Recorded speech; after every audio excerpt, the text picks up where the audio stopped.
This is Culture, Communication, and Brand Moments with Shelby Joe Long, the show that takes you around the world to share interviews with some of the most successful and relevant people on the planet, hear their stories, and get the most important business lessons they have learned on their road to success, and get exclusive advice on how to implement their success into your life and business. Culture, Communication, and Brand Moments is brought to you by the Strategic Advisor Board and your host, Shelby Joe Long. Hi, everyone. Welcome to the podcast today. I'm Shelby Joe Long, Senior Vice President of the Strategic Advisor Board and CEO of Business Dynamics. And welcome to the Genius Entrepreneur Podcast. I love this podcast because it's so fun to talk to entrepreneurs that have created businesses out of their passion, out of their expertise. And it's inspiring for you listeners to think about how to reconceptualize your own genius and make a product of it and sell it in this wide open marketplace. And hearing stories and understanding this transformation is really critical to that. And I had the opportunity to meet Dominey a couple of weeks ago at an event where we met all sorts of other inspiring people, and very exciting to be there and inspiring connections there. And I'm excited to learn more about her business. So I'd like to introduce Dominey Drew, a soul-based advisor for high-achieving men.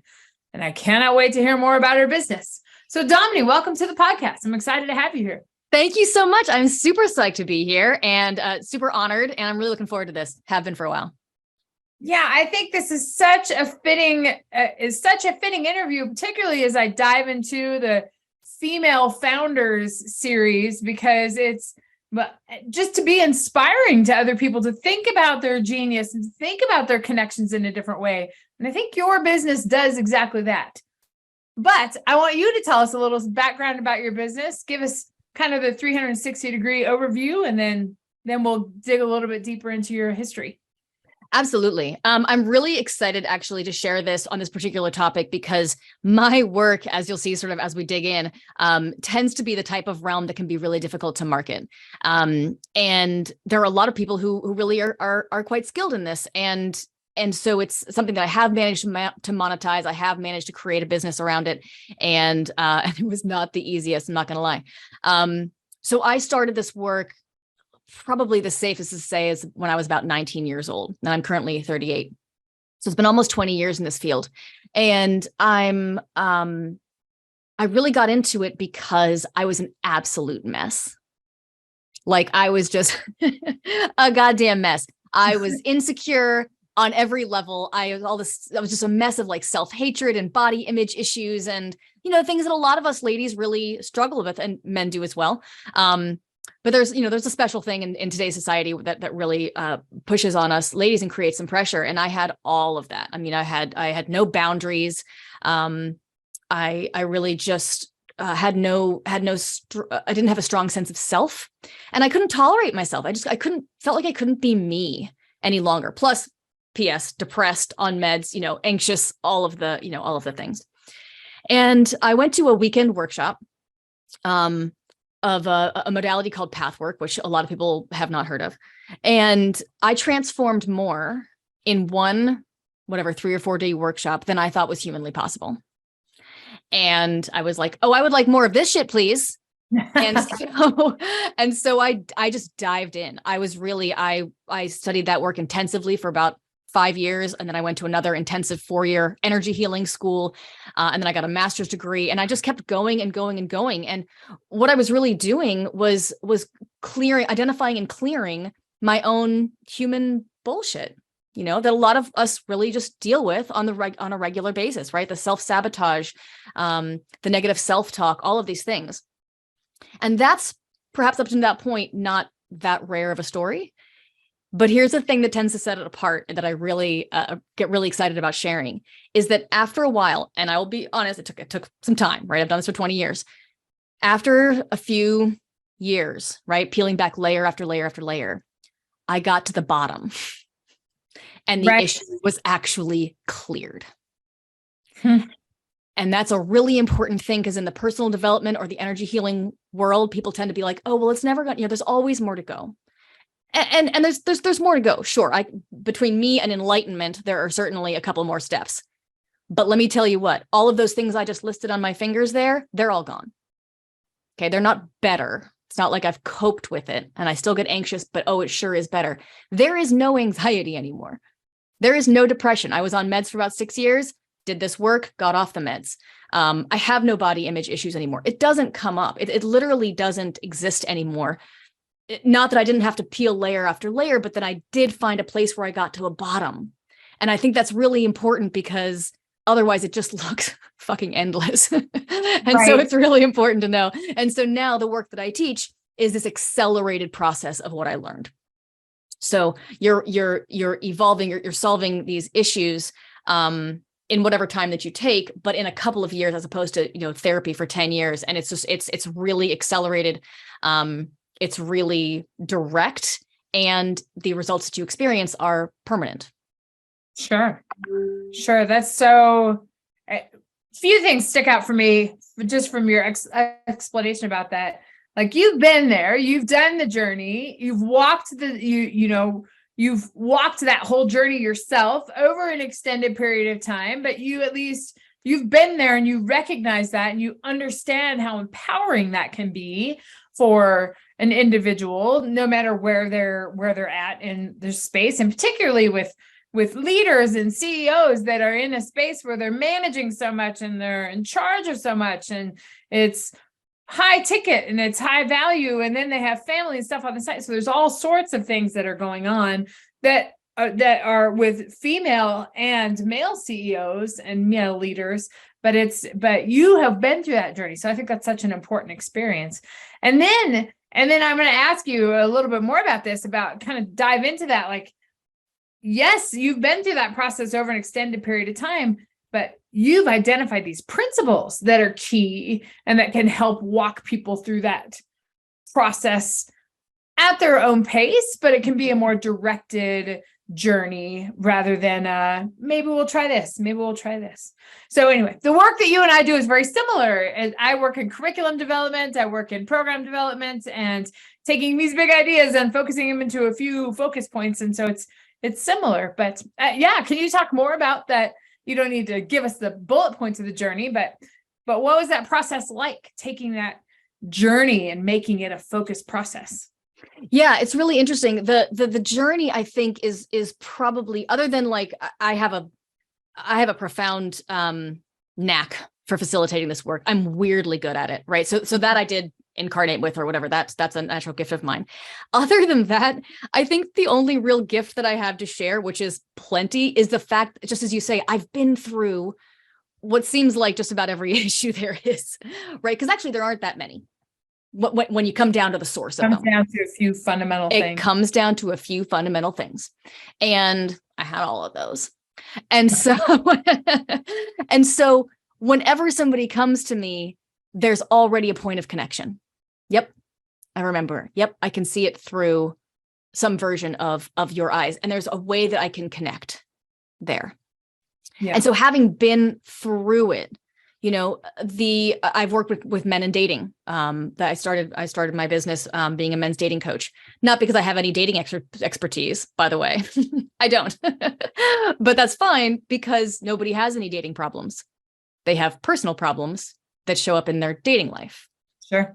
Right. You're not having trouble meeting women. You're having fear that's keeping you from and now we're into how you work, which is my area of expertise. So I would sort of make jokes, on my podcast about like how, people come to the actual dating questions. I don't know. I don't have any. I'm just a dating coach. Why would you ask me that question?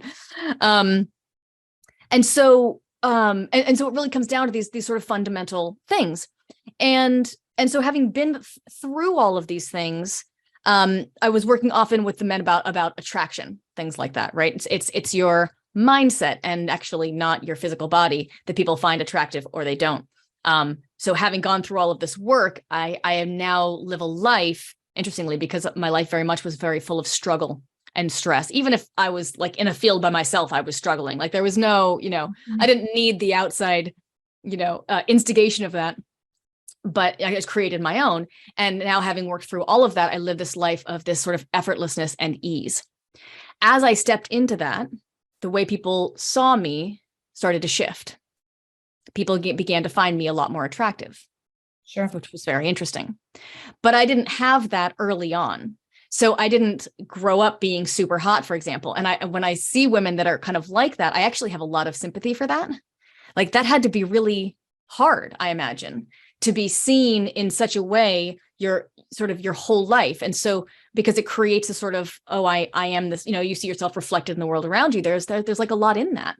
Mhm. And so in the same way, I didn't drop into enlightenment at a young age.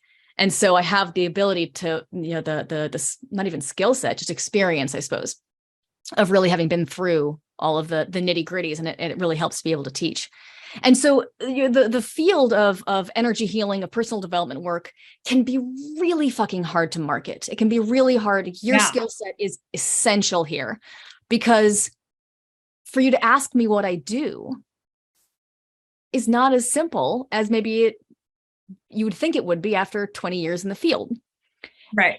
The reason is not, right? Hard to define. Yeah. It's hard to define, right? It's not that I'm uncertain what's going to happen to you. It's that by definition, what's going to happen to you is ineffable. Yeah. It's beyond that. It's not contained in the mental realm. That's therapy. Therapists are skilled in the mental and psychological realms. One of the reasons therapy takes so much longer is you're talking about the direct path. Well, therapy takes longer, probably, usually, most of the time, not because it's less good. It's not, but because it only addresses a couple of layers of the human system, the mental and the psychological. But you're more than a mental and psychological being, right?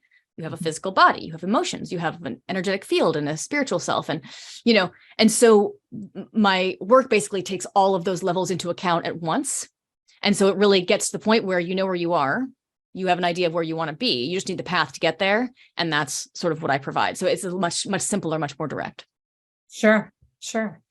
Yeah. It's interesting. Well, because your work is so custom and it's so personal that you really develop a relationship with a person. So I don't know. I just think, I think in the business mindset too. And when you think about business, you're like, well, what can you produce that can scale? And maybe that's not the point of what you do. What the point of what you do is to help people produce more or help people discover their capabilities. And so they can produce. So it's kind of intangible isn't the right word to say it, but that's almost what the result is, because you can't really measure it, because it's challenging to measure mindset. And I think that's an inherent marketable issue for your industry, even though it's so valuable. Yeah.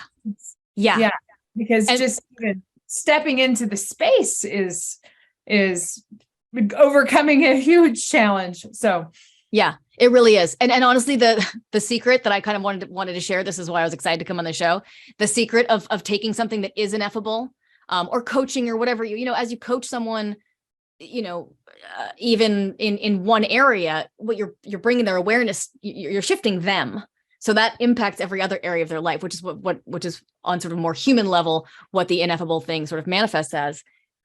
Honestly, I would just say, if this is resonating for people listening, just pick something. Just pick something. I wasn't a men's dating coach. I didn't have that set of expertise. It doesn't matter. I can solve that problem, because your problem doesn't have anything to do with dating. And I had the skill set that could solve it. So obviously don't put yourself out as doing something you can't do, except in the silly way that I'm kind of describing it. But like, just pick something. Who do you ideally want to work with? Who really lights you up to work with? And then pick a problem. What problem do you want to solve? And you're going to solve a lot of other problems at the same time. And that can be tricky. I'm sure you know this very well, that people are like, I can help anybody do anything. And it's like, good. But if you want to market that shit and make any money, you really got to narrow it way down. One thing, just pick one problem, solve that. People pay a lot of money to solve problems. So much. Yeah. Pick one thing. And then you can branch out. Yeah. Yeah. It's amazing. I learned that early on. It was so counterintuitive. Like the narrower, smaller problem you solve, or the more specific, I should say, problem that you solve, the more money you make. And I found that absolutely to be true. I think you hit another really good point that I bring up frequently with clients is that you've got to pick a person. And that's not an ideal client avatar, even though that usually is what it turns out to be. But particularly in the area of work that you do, and I work in the brand space, and so it's a lot about story and who you are and who you best match with, whether it's men or women, or whether it's older people, retired people, or whether it's people in startups, whatever that is, because you have to approach it on a psychological level rather than a demographic level. And I think that's thinking of your ideal client as a person, and the conversation that you'd have is so important to think about, because who do you want to work with? Because you're going to be spending a whole lot of time with them, and you're going to be spending a whole lot of time with them and many other people like them. So if you don't like working with a certain type of person, don't work with them. Yeah. And it comes down to what you want rather than what you can do. Exactly. Right? Like, who do you want to spend your, like, I literally, my skill set is how people hold themselves back from what they want. It literally underlies every single problem people have. Like, by definition, I could put this in any direction, but I'm still me. What do I want to spend my day talking about? And when it came down to that, I was like, let's talk about sex and attraction. That sounds like fun. And I found I was drawn to relationships. I could also pivot and change a couple of words in my program and help women entrepreneurs move from 6 figures to 7 figures. It's all the same self-sabotage, but I needed to pick my thing. And it's so funny you should say that, because that's exactly how it happened for me. I was like, in my early days, I was like a baby entrepreneur, and I was like, okay, like I need to like find a niche or whatever. And then I saw some YouTube clip of some guy being interviewed, and my whole intuition just went, that's the guy. I could not even tell you who that was now, but I remember seeing him, and I just knew, and I was like, that was the person. And from there, all of the details of who I wanted to work with flowed. Yeah. Because it's a relationship, and it's a lot of time. And I think that's important I think that's a really important piece of advice for entrepreneurs out there. Yeah. Who do you want to work with, and who do you want to spend the most time with? Yeah. And I think that's key. So talk to me a little bit about your, you have this journey. So can you pinpoint a few of the, I don't want to give away, all of your secrets, but there are a few areas. Is it more business related, or is it all self-related, image related? Are there core issues that people typically deal with that prohibits them from reaching that next level? Because you work with high performers, you work with CEOs and leaders and, high performing people. So is it common, or is it kind of across the board of what that tends to be? Is it money, personality, body image? Is there a certain theme that rides across? I would say there probably are a couple of themes. And mostly I think that's because, like you and I talked about early on, there are really only a handful of issues that people even have. Right. And how those manifest obviously is infinite. But when you come down to the core, and one of the reasons I get so excited about my work is that it's about the source of the issue as opposed to one of the symptoms, right? Which are limitless. There's definitely self-worth. We can feel this deepening as I feel into this. I'm like, oh yeah, this is the real shit right here. And self-worth is not quite like, oh, I feel good about myself. It's like, is it safe to be me? I like that. Is it safe to be seen? Entrepreneurial ladies, raise your hands right now as you're listening. Okay. I love being seen. I wanted to be on a stage when I was 5, and I still found issues in myself around fear of being seen. Sure. Right? Because what is being seen? Being seen, when I'm using that phrase in this way, it's about being seen and acknowledged as who you are. So it really, if you even peel that little layer off beneath that, is it okay to be me? Right. And a lot of it comes down to safety.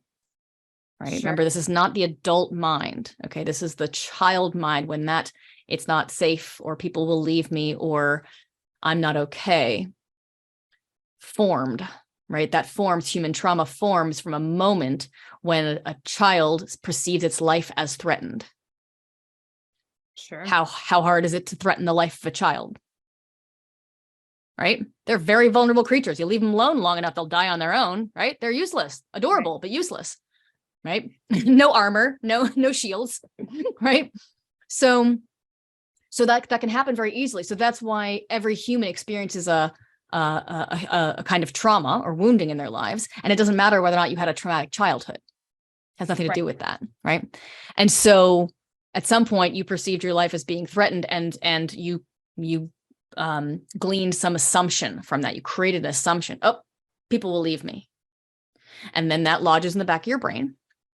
And it actually forms as like a lens over your eyes, such that that's how you perceive reality. So everywhere you look, right? It's like trying to describe water to a fish, right? Everywhere you look, that's your reality. And you'll tell me all day long, Dominey, it's not just like, I'm not crazy. Look, everyone does leave me. Girl, I hear you. You are not wrong. It's just not why you think it is. It's not because of people. It's because you're attracted to the ones that will prove you right about your perception of the world. So until you become conscious of that lens, it's coloring your perspective, right? It's keeping your business from taking off. Sure. Why can't you clarify your message, right? I'm sure you deal with this all the time, right? What's actually keeping you from clarifying your message? What will happen to you if you let out that voice, that song, that bird song within that wants to come out and say, I can solve this problem, but you've swallowed it back and you've chained it up because something happened that was scary. And, we carry the fear. If that happens again, I might not survive it next time. That's interesting. It's so interesting. It's so true. And so I guess I see that a lot because I work with a lot of men and women that are in career transitions. They've been in careers for a long time. And myself, I'm an example of that too, in a career for a long time. And then I was like, not really fulfilled. I think I'm ready for something else, but I don't really know what that is. And then there's kind of there's this comfort that we've had for so long in our careers. And then that almost becomes a handcuff, if you will, to break away to, because your expertise has developed and nurtured in this space. And then when you take it out to this space, man, it can easily be rejected. Mm-hmm. Then it's like the true test because you're comfortable over here. That maybe I'm speaking my own story. No, I think you're right. It's like the seduction of mastery, right? You're like, but I'm so good at this. Yeah. And then you get into that space and then you're challenged and you're not as successful as you were. And it's very much about the mindset of that. And I see that with a lot of people because there's a comfort in your expertise. And then stepping outside of that is a real, it's a challenge for anybody. 100%. By definition, you're leveling up, right? Isn't that what and then if you push through that, then you feel like, oh shit, I just became something. I mean, that's human evolution right there. Yeah. That's powerful. Super powerful. Yeah. And you work with people at such a rich time, where they're like facing this unknown. Right. I mean, that might take off or it might fucking flop. Oh God. And it's like, but that you can sit in that space in total fear, or you can sit in that space in like total wonder. What's going to happen next? I don't know. Right. And the uncertainty is what a lot of people are very uncomfortable with. Understandably so. Humans hate the unknown. Yeah, they do. They do. It's a challenging space. And I think particularly for people in leadership positions that deal with so many challenges, family, business, unknown economy, whatever that is. And it all feels like it's crashing down on you at once. Yes. Great to have a person like you to talk to say like, it's not that. Yeah, everything's gonna be fine. Everything's gonna be fine. Even though you're in this space where you're totally nerve-wracked. Yeah, for sure. It's true. It's fascinating. It really all comes down to your relationship to life. Here's what's happening. What's happening is what's happening. Girl, don't even try to change that shit. That's what's gonna happen. Now, How you feel about it can be up to you. Not that you go in there and sort of strong arm and be like, I'm going to be happy, when you're not, but like you can sit, you can let those feelings move through you.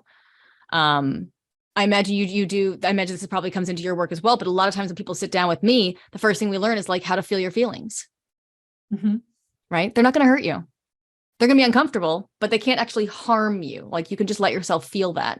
And I did this. I shut my feelings off for like 13 years. And then I had to like let them back in. And that was scary as shit for quite some time. And I had to relearn. And so there's a difference between like feeling uncomfortable and really being harmed by it. We think, oh God, don't go there. It's like, well, but there is there. Otherwise you wouldn't be pointing to it. So now we're just arguing with reality, which is actually creating more tension and more suffering than just feeling the discomfort, breathing through it. Any emotion moves through you in a matter of seconds if you let it go. Your book is going to be so powerful. I really should write that. You really should. You really should, because in my experience, writing your story, that's like the true reckoning, right? Like you've got to come to terms with it because you're trying to get the audience to emote with you as well. And it's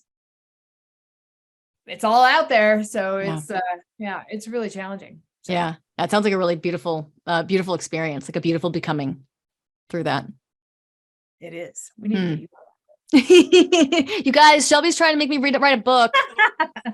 Well, you got a lot of cool things to say and you can influence a lot of people, more people than you already do. It's true. Well, I'm a sucker for that. So tell me about the types of people you work with. And because I also think here's the other thing about your skill set and what you do is that it's not something that people are like, oh, I need to go talk to her because I know that I have this mental block, right? It's something that we don't really discover or realize. So, okay. So are there some symptoms? Are there some things that we can, like if our listeners can think about if they're hitting some sort of roadblock or they're not progressing, what are some things that kind of show that they maybe need to work with somebody like you? Oh, 100%. Anxiety, any and all anxiousness is a big red flag. Stress, tiredness, difficulty in your relationships, right? You might have some idea what it's about. Well, I really need to learn to set boundaries. That's great. Learn. Come to me. We can, that thing can be learned in a matter of a week or two. Clarity of communication, right? I'm not being heard. Okay. It doesn't matter the words you say, the way you say them, right? And part of that's physical tonality, et cetera, but the energetic way you say them. If you have an underlying belief or a lens on your eye that says, don't hear me, or if I am heard, I'll get in trouble, then you can speak as clear as day to on a huge stage and no one will hear you. They will not resonate with you. Right. So issues in your relationships, your personal relationships, romantic or otherwise, and issues in your relationship with yourself, right? Maybe your mind is racing. Maybe you've got voices in your head. I used to have voices in my head all the time, all day long. They're gone. They're like gone. I didn't even know that was possible. That's huge because it was constant. It was a constant drain. Right. Yeah. So I would say those. I would say anxiety is a big one. Frustration, stickiness in your personal relationships, and issues in what's going on in your inner world. Those are probably the main red flags that I think would be most relevant here. Sure, and particularly for those high achievers. People in leadership positions where it is stressful and it is a goal. And it is a test on your relationships, your personal relationships and your business relationships. Yeah. All tied in with money and performance and assessment and all that kind of stuff. And it's So basically everyone needs you. I mean, I think that certainly, but also, and here's what may narrow it down is the people that need to come work with me are the people who are over it. Right. I mean, real over it. Like, and they know they're either attracted to working with me. They're like, oh my God, I need this lady right now. Or they're like, oh no, that sounds terrible. Great. That's your inner guidance saying go that way or don't go that way. Right. And I would be happy to offer a free call, by the way, if anybody wants to come through this and let me know that they, schedule a call and let me know they came through this podcast. I'd be happy to offer a free call for people. We'll put that in the notes for sure. That would be great. Yeah. Because it's really, it's a little bit of a wild ride. It's accelerated. It's real. There's some intensity, and you move through things you may have been struggling with your entire life in a matter of a couple of months. That's a big emotional roller coaster, but you come out the other side ready mentally for your position and ready to excel. Exactly. It's exactly what you just talked about. I'm really, really good and comfortable here at this point in my career.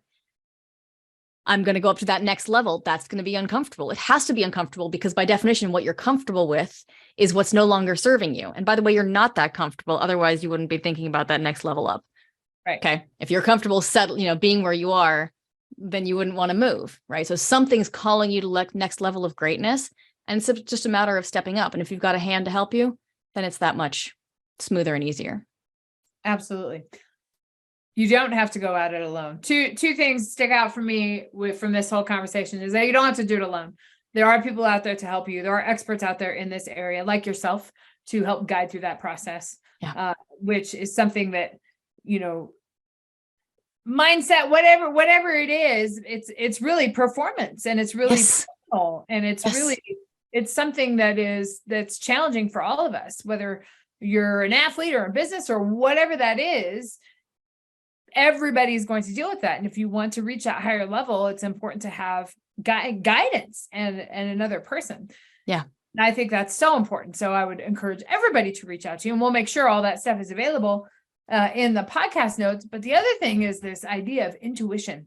I love talking about intuition because it's something that is so, it's in your soul. It's something that feels right or doesn't feel right. And it's something that tells your body, do this or don't do this. And fundamentally what is right and what is wrong at that certain time. And your intuition and trusting your intuition, it will lead you to the right place. Yes. Yeah. And that's what this is about. It's just, and everybody has this intuition, in case anybody's out there like, that doesn't apply to me. It is out there. It's like energy healing, right? People are like, oh, I believe in energy, or I don't believe in energy. And to me, that's like, it's such a ridiculous question. Like, that's like saying, I believe in this chair that I'm sitting on. Like, you could certainly choose to not believe in that chair, but like, I'm definitely sitting on it and I can feel it. And so it's a thing that you're trained to. They're just more subtle. Right. All these things we're talking about, they're not magic in the sense they are kind of magical. They're not magic in the sense that you can't access them, right? Or you can't understand them. It simply is, they're on subtle levels. Right. And so you just learn to access these subtle levels. And so exactly what you're saying. And I'm sure you do the exact same thing.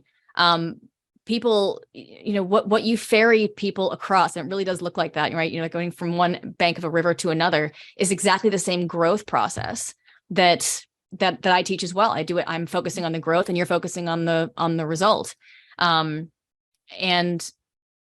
that's life. This is, living life. You can certainly keep living with the problem. You can certainly keep walking around with your genius and not monetizing it, but like you have this pile of potential. And so the invitation is to open that door and step forward into who you really are. And having a hand to hold you is sure helpful. Absolutely. Is there any last advice you'd give to somebody who's thinking about maybe taking that next step, but not really sure, not really confident to do so yet? Before they call you, of course. Like how do we think about how to create our own business out of our passion and our expertise, and how do we step into that expert genius space and influence others? Call Shelby immediately. That's priority numero uno. Yeah, I would say that the process, and I'm not really joking about calling Shelby, because having a guide on that process is massive. Even just before calling Shelby, here's what I would do. As ladies, we have this thing culturally where we require permission to do shit.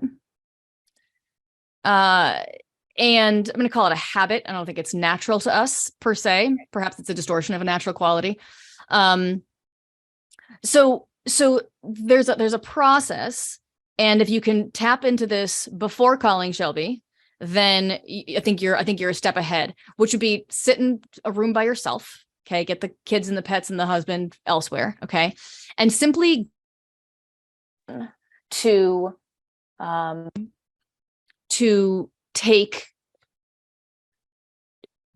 consider what you really want, right? We're talking about who do you want to work with? Okay. That was a hard question for me to answer. And I was 15 years into process work at that point, right? Sure. Because I had to give myself real permission.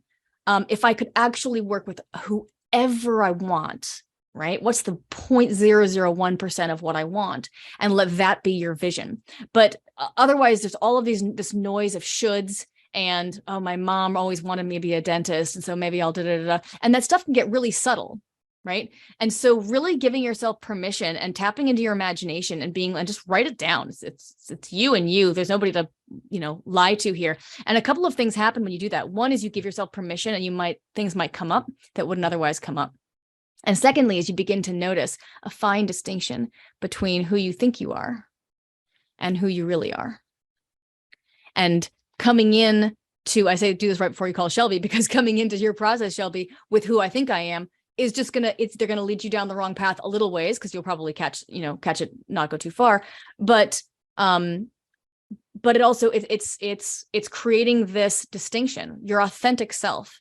I had a teacher once who said there are 3 yous. There's the you everyone thinks you are, there's the you think you are, and there's the you really are. And finding that distinction, that's the key to authenticity. That's the key to success in business. That's the key to owning your voice, to being heard, and to monetizing what you're really on the planet to do. You know what you're on the planet to do. You just need to connect with that part of yourself. What a great piece of advice, and what a nice way to inspire our audience to think about their expertise in a way where they can make an impact with it. So yeah. Dominey, where can our audience find you? And we'll be sure it's all included in the notes, but where can they find you? Absolutely. I'm online at DomineyDrew.com. Feel free to check out the website. My podcast is on there. Very welcome to check that out. That gives you a lot of idea of, it's a great free resource, and it gives you an idea about what working with me is like, in case this has not. And I'm happy to send that link, and you're welcome to schedule a free call, and we can hop on the phone and see what might be the number one block that we can knock down right there and get you toward where you're going. Absolutely. What an inspiring conversation. What a treat. I'm so happy to know a little bit more about your business and what you do, and the impact that you're making with leaders and people that choose to go in that direction, because it can make a big difference. Absolutely. Yeah, I'm thrilled the same. I feel like I've learned so much more about you. I've got like 3 people in the back of my mind to introduce you to, by the way. I'm like, I've got people that need your services by a lot. Yes. Yes. It's the marketplace is wide open. It's just finding your space in it. Absolutely. So you can do anything you want. Yes. And that is the truth. You just have to believe that you can. Yes. Put that into the exercise, you guys. Then in that imagination exercise I was talking about, it can be absolutely anything. Sometimes you have to repeat that to yourself a number of times to even see that you were maybe restricting yourself to a certain area. But exactly as you phrased it, Shelby, that's absolutely perfect. It can be absolutely, if I could disconnect it from reality, total imagination land, what would I do? I would build castles. Great. Out of what? Right? Follow it and see where it goes, because it might lead you somewhere you weren't even expecting. Absolutely. Well, Dominey, you have inspired our audience to think about their expertise, their genius in a different way, and to understand that there is a place in the marketplace. And I should say when you decide to take that step, there are plenty of resources out there to help you make that next step and to create a business that you've dreamed about. So Yes. Dominey, thank you again. And thank you, listeners, for tuning in to the Genius Entrepreneur Podcast. I'll see you next time when we talk to another genius entrepreneur to inspire you to think about your genius a little bit differently. We'll see you next time. Thanks for listening to Culture, Communication, and Brand Moments with your host, Shelby Jo Long. Please leave your feedback and visit strategicadvisorboard.com to get the latest and greatest business advisement on the planet. Follow us on social media for updates, and we will see you on the next episode.